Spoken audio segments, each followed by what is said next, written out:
hello everyone. Now you may remember, some of you may remember that a few months ago we had the story of Haffertee, hamster, diamond. Here he is, he's little Haffertee. Say hello, Haffertee. Hello. And this is my little grandson, Rufus, and he's going to look after Haffertee for us while we have another Haffertee story. And this one is called Haffertee's First Christmas. And the first chapter is called Haffertee Gets in a Tangle. Haffertee Hamster Diamond stood in Yo's doorway. Coloured paper and tinsel tumbled all over the floor on the landing. Gold stars and silver stars and red stars twinkled everywhere. There were paper chains and streamers and hanging paper bells.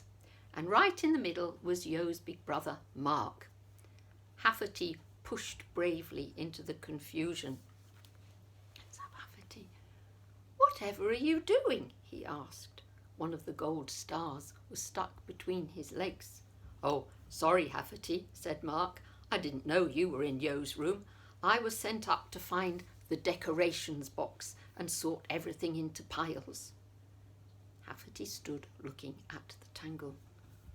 "What do you want all this for?" he asked at last. There's a picture. You can see a picture of Haffertee there in all the tangle of decorations on the floor on the landing. "Well," said Mark, "it's time to decorate the house. Will you help me sort all these things out?" Haffertee was puzzled. Whatever did Mark mean about decorating the house? Still, it would be fun to help. "I'll try," he said, and stepping carefully among the piles of decorations, he began to untangle some of the twists. It was a long time before everything was properly sorted. Mark put the piles tidily in the decorations box, picked it up, and set off downstairs. Haffertee trotted close behind. Mark was putting the box down on the floor as Haffertee slipped past him into the kitchen. "Look out!" shouted a very loud voice, and there was just time to look out and look round before a green tree with spikes came rushing towards him. Oh my goodness, and there it is. There's a picture of the big green tree with the spikes on it. Poor old Haffertee. Haffertee jumped back against the wall and let the tree go by. It shot past him to the corner of the room and settled down on top of a small table. The branches parted and Pop's Diamond's head appeared. "Oh, I'm sorry, Haffertee," he spluttered, "but I must get this tree ready this morning." And he hurried back into the garden. Haffertee was just getting over being rushed at by a spiky tree when Fran Diamond poked her head round the door. "Is Mark in here?" she whispered. "No," replied Haffertee. "He's gone up to his room." "Good," said Fran, running quickly across the kitchen and up to her own room. As she passed, Haffertee could see that she was holding a parcel behind her back. It was wrapped in sparkling red and gold paper. Do I whisper something in the ear? You can whisper in his ear, yes. "What's that, Fran?" asked Haffertee. But he was wasting his breath because she was already halfway up the stairs. Then Chris Diamond burst in. Great, I've got it fixed at last," he shouted. Then he was gone, leaping up the stairs 2 at a time. Things were happening so fast, poor Haffertee felt in a whirl. He took a deep breath, closed his eyes, and counted up to 10 very slowly. It was a trick that wise old Howl Owl had taught him, the thing to do when flustered. Shall we count to 10 with him? 1, 2, 3, 4, 5, 6, 7, 8, 9, 10. That was better. "Whatever is going on?" he asked, nobody in particular. I don't know. As Ma Diamond rustled into the kitchen with a huge white bag made of thick paper.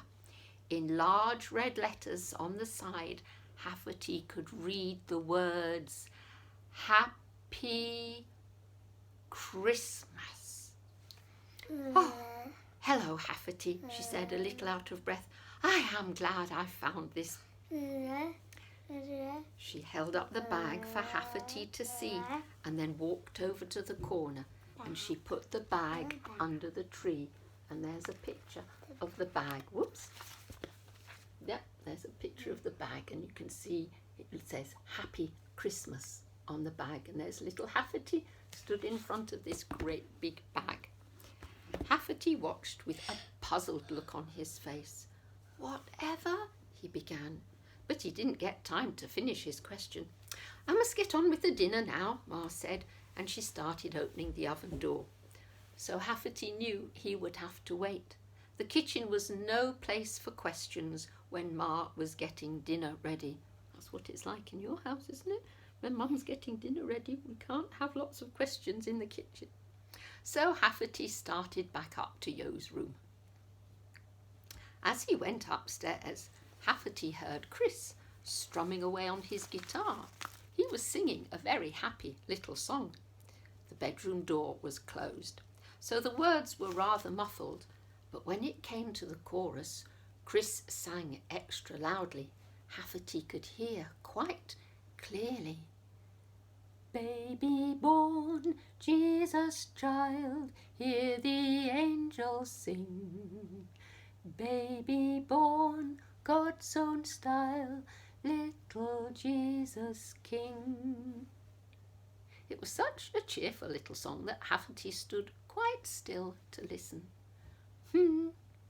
Puzzles, and yet more puzzles, he thought.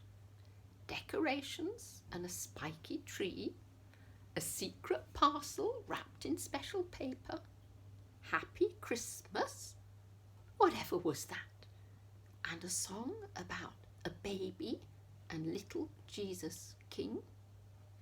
Haffertee couldn't make it out. He felt all in a tangle himself.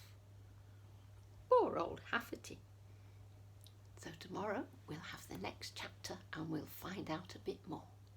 Bye for now. Bye-bye. Say bye-bye. Bye-bye. Bye-bye. Bye-bye.